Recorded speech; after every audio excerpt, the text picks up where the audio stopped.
to ask, have we in the United States reached a tipping point where our diversity, which has for so long been a source of strength, is now becoming a liability, triggering xenophobia, backlash, and fragmentation.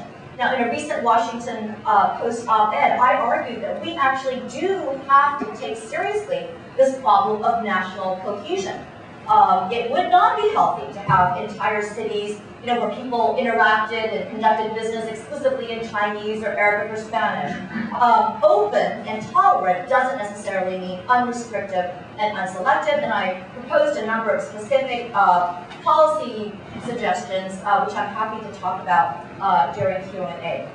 Now, what I want to do, though, with my remaining, I think just 5 minutes or so, is finally to look at some of the United States' main rivals on the global scene. What about emerging powers like China and the EU that seem to be gaining in strength and momentum, although they have their problems too, obviously, just as we falter? And let me talk about China first, because my thesis actually has some very clear and I think maybe surprising implications for China's prospects. In my view, China is going to, almost certainly going to continue to grow and explode and develop economically. It is doing so many things right. It's been pouring money into education.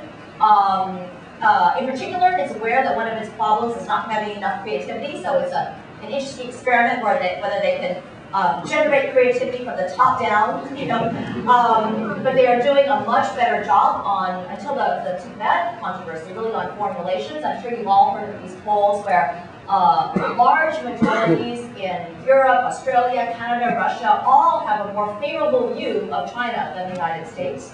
So it's doing a lot of things right. I think it's going to continue, certainly, to explode economically.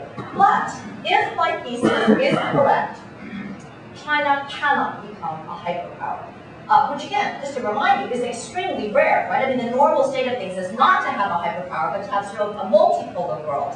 The reason that I don't think China can become a hyperpower is very simple.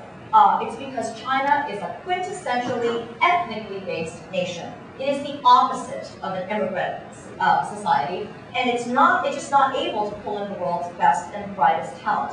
So even today, with all the anti-Americanism, while you see still significant numbers of highly skilled Chinese engineers continuing to move to the United States who want to become US citizens, you don't see large numbers of skilled Americans and skilled Europeans moving to China to become Chinese citizens. I'm not talking about the multinationals that are over there, but really to become Chinese citizens. Now, China is a good test case for my thesis, and I'm happy to be proved wrong. What I'm sure you're thinking is, China's got 1.3 billion people. It doesn't want any more immigrants. And that is completely the case. I don't think China wants more immigrants. But my thesis suggests that that's going to be what prevents China from becoming the world's sole hyperpower. And that's because, again, at any given point in history, the best human capital is never going to be found within any one ethnic group. I'm Chinese, I'd like to think of it all in China, but no. Until China can pull in the best engineer from Jamaica or Kuwait or Germany, I don't think it can achieve technological dominance in that sense. Now, this may suit China just fine. It may not want to be a hyperpower, which brings its own burdens and global resentments. And most importantly, don't forget, even if China does not become a hyperpower, the United States could still lose its hyperpower status. Because one very likely scenario is that China, along with, say, the EU, maybe Russia, can continue to rise so that we really go back to a world of superpowers. Where a multipolar world in which power is more evenly distributed across several nations. Very quickly, I think the EU is fascinating. I have a chapter on these rivals. I see the EU as really pursuing its own distinctive version of strategic tolerance. Whereas the United States basically has turned itself into a magnet for individuals. We're trying to attract the best and brightest individuals. I think that the EU is basically trying to turn itself into a magnet for nations. It's saying, look, if you adopt these economic market reforms and adopt these human rights guarantees, you can join us. And it's been a very successful strategy. It's got to be 27 nations by my last count. GDP of the EU is about 13 trillion, very comparable to that of the United States. But again, if my thesis is right, I think it's extremely unlikely that the EU will become the next hyperpower that is replacing the US. First, it's important to remember that it really has no military power, not remotely close to the United States.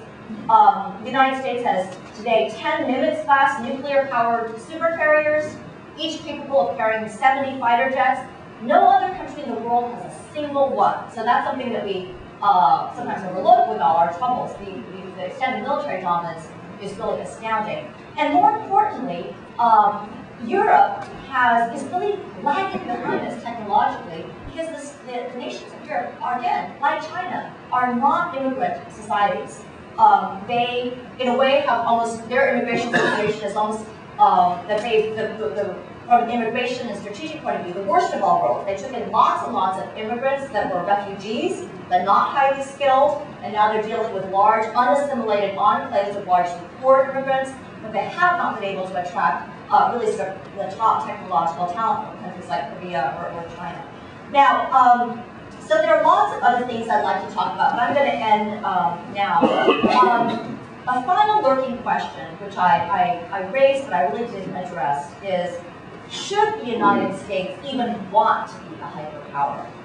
In a sense, the point of my book is that as a democratic hyperpower today, we suffer all the costs of being a hyperpower. That is, we're the object of global resentment, we're a target for the world's disaffected, without being able to enjoy the benefits that past hyperpowers enjoyed.